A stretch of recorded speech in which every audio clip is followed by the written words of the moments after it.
It's been 10 years since the twin disaster that brought Ghana to a standstill. Flood and fire, horror and heartbreak.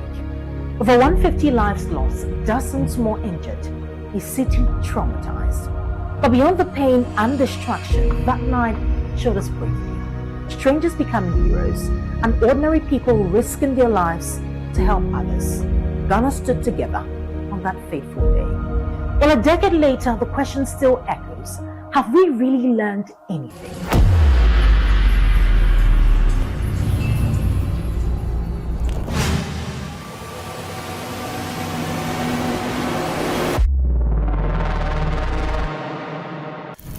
It happened on a Wednesday, June 3, 2015. It had rained heavily that day, more than for the season. That evening, parts of Accra were submerged under floodwaters.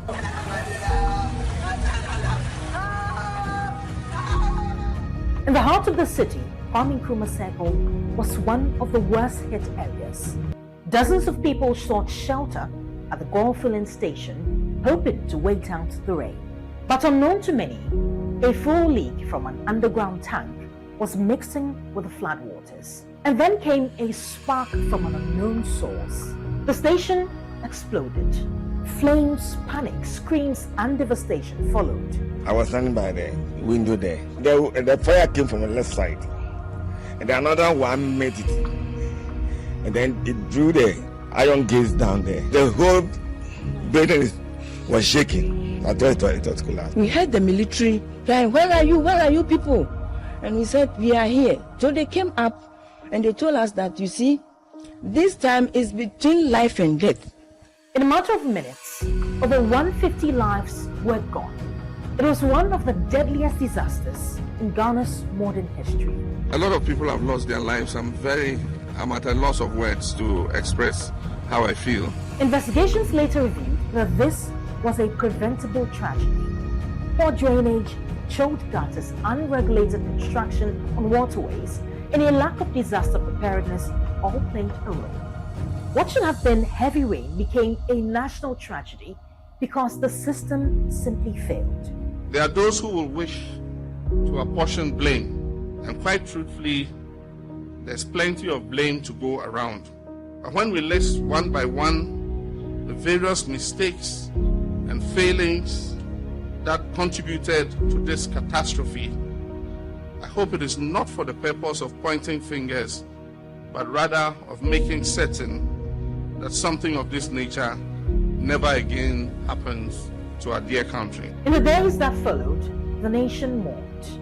Ghana is in a state of mourning, but weeping does not solve problems. Positive action involves expertise. A $15 million recovery fund was also announced, and DNA tests were ordered to identify the victims, and emergency services began desilting drains and clearing debris. For a moment, there was unity, resolve, a commitment to change.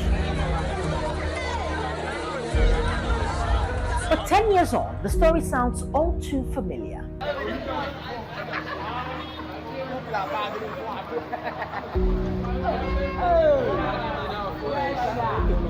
Just weeks ago, in May 2025, torrential rains caused major flooding in parts of Accra, especially East Legon Hills. A 5-year-old girl lost her life at Nanakrom in Adenta.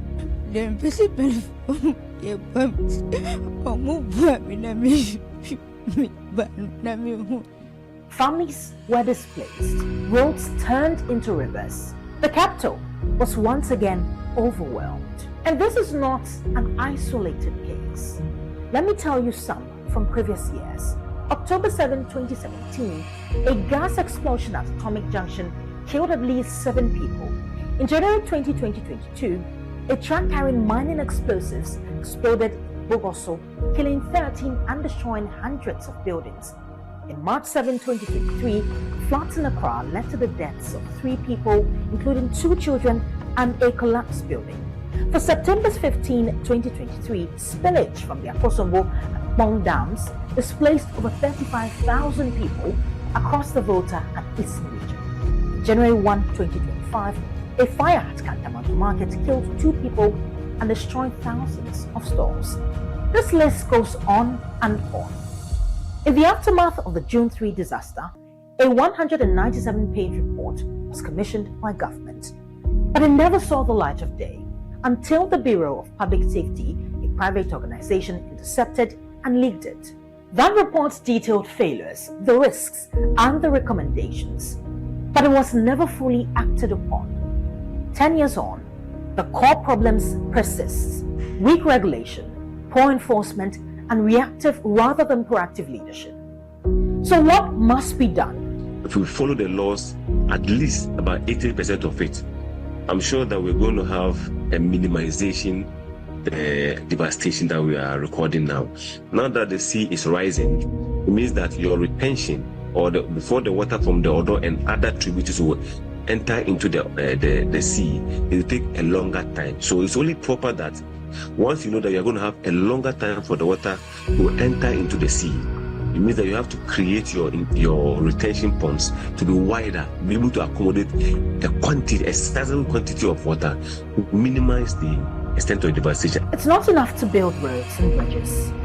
The country needs to build resilience, because with every rainy season, we risk repeating June 3rd. And maybe the real tragedy isn't what happened back then, but that 10 years later, so little has changed. We remember the victims. We honor the heroes. But remembrance must lead to reform. Otherwise, we're just waiting for the next disaster. Judith Brown, TV3 News. There's more on this story as we remember that terrible day 10 years ago. We'll now join Judith Brown, who's live with some relatives and victims of the June 3rd, 2015 twin disasters here in Accra for an event to mark the 10th anniversary of the disaster. Judith Brown, talk to us. What is happening where you are? Okay.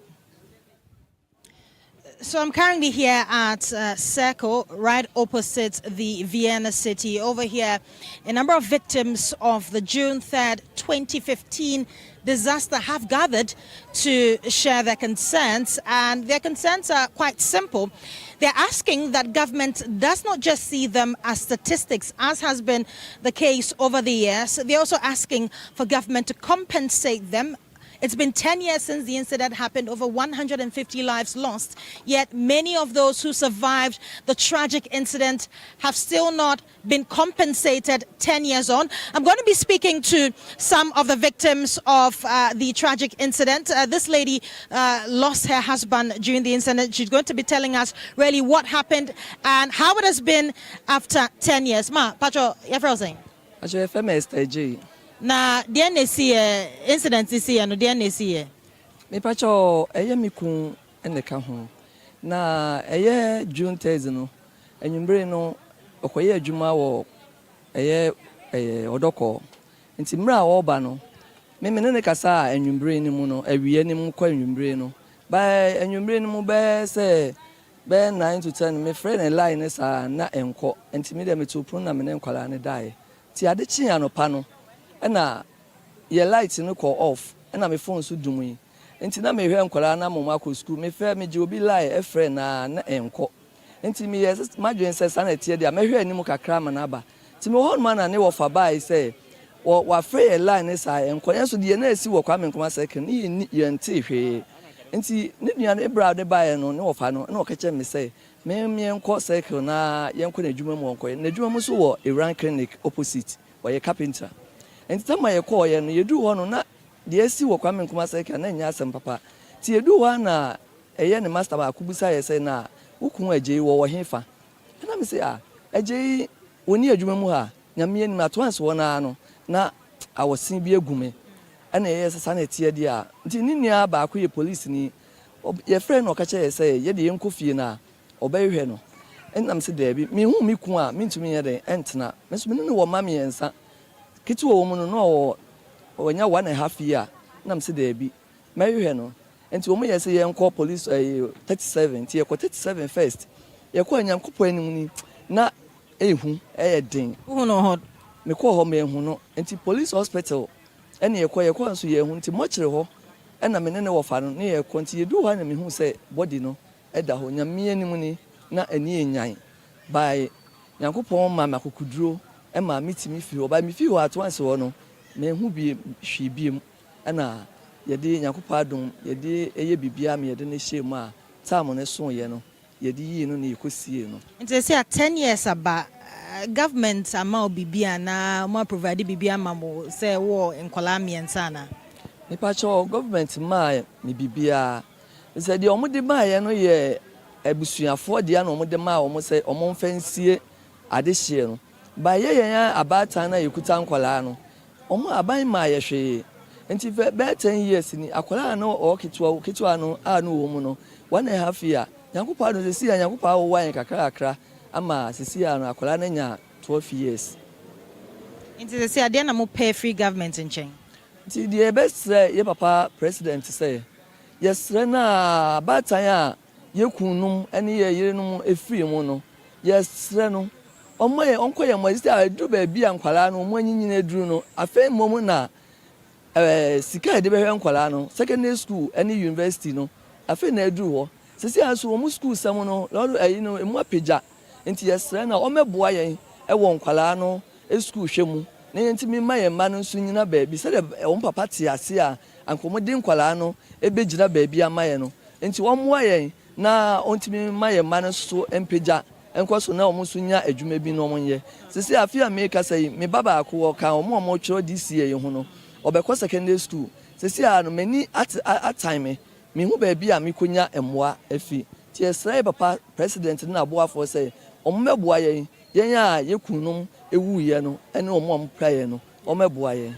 Yeah, that's it. So this is a mother of 3, Patrobetumiako. This is a mother of 3 who lost her husband during the tragic fire, the twin incident, twin disaster, flood and fire. Her husband was lost during this incident. She's calling on government to help them with some compensation to be able to take care of their children. There are some more victims here, and I'm being joined by a gentleman who seems to have a bit of scars. You can see from his neckline through to his arms. He definitely was part of those who were immediately affected by that disaster. Pacho, you're frozen. Now, during disaster, the DNC, me who say honam like woshe kakra DNC. Me to ade kanta na me kanta manto. Me ne pabo ekọ. Ti me duru na me wura mo ayi no supermarket no. Me to ade na me hu say nso no aba mo.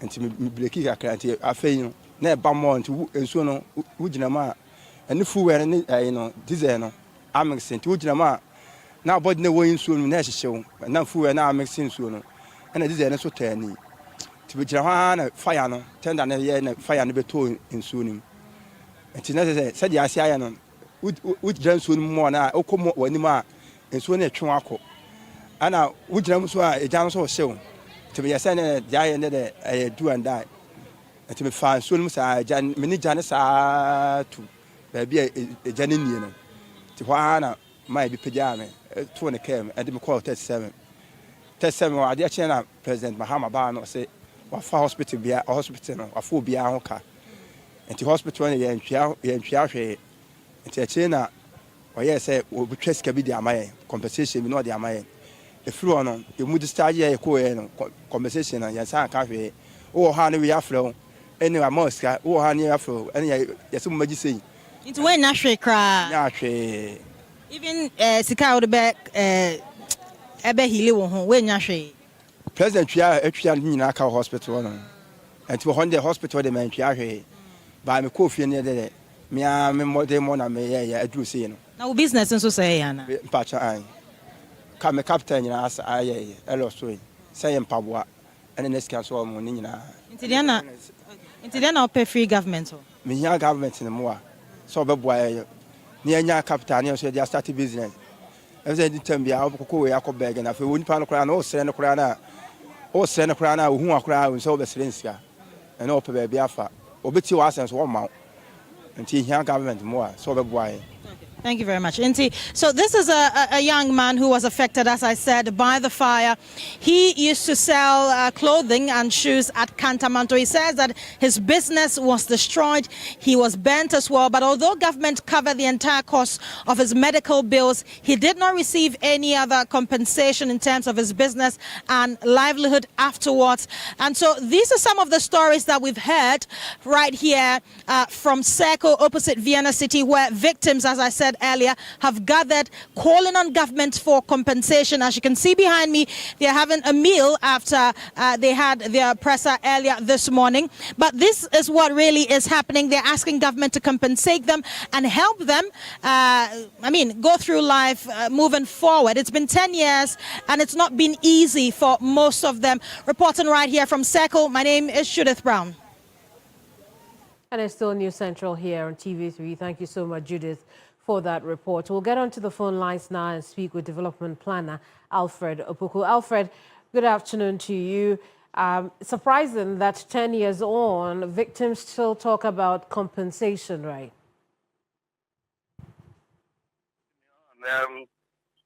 The 10-year is too long and compensation should have been paid. But the important thing is that have we learned anything that will prevent this compensation to be raised at all? Unfortunately, the June 3rd thing was such that it got mixed up with fuel. The storm drain got mixed up with fuel and caught fire and all that. We haven't had that extent again, but we still have flooding and the loss of properties, fatalities and all that. The key thing is that have we learned anything out of it at all? What would you say? We do not get into that situation again. What would be your response to that question, Alfred? Have we learned any lessons yet? Well, we learned of the causes of the disaster, and whether we are working on it to prevent it is a different thing. So it's a difference of learning to know the problem that brought it, and another thing of working on it to solve the problem. For example, among the things we saw was that the misuse of drains, where it has become, uncovered drains have become a passage for domestic waste. You know, earlier, immediately after the storm, that disaster, a few people were arrested. They were caught red-handed pouring domestic waste into the drain. And I remember somebody was even arrested at the motorway when he threw out something from his car. Apart from these two incidents, we haven't had anything at all. So pouring domestic waste into a drain has become a norm in Ghana, unfortunately. Up to now, people still do. The other thing we saw as a cause was that all the assemblies, especially those within the Odo River corridor, they do not work together. I mean, there's no coordination among them. Assembly A may drain his drainage up to 1 kilometer, and Assembly B should continue from there. He doesn't do it. So whoever has done his own doesn't say anything at all. So that was a problem of uncoordination among the planning and implementation of work among the assemblies. Well, Alfred, is that to say that we are not putting the resources in the right places to be able to tackle the perennial floods in the country? We are not enforcing what should be done. But as for resources, you would need them, but if you do not encourage the right thing to be done. For example, there's a Gary project that gives money to the assemblies, a certain amount of money, about 300,000 or 400,000 a year. But we're expecting all the assemblies to come together, prepare one plan, and get one budget. Instead of giving the money to individual assemblies, get the money together into one envelope and prepare one budget and let them use it. So Indeed, Alfred, I'm afraid we're out of time. We'll have to leave it here. Thank you so much for talking to us. Alfred Opoku is a development planner.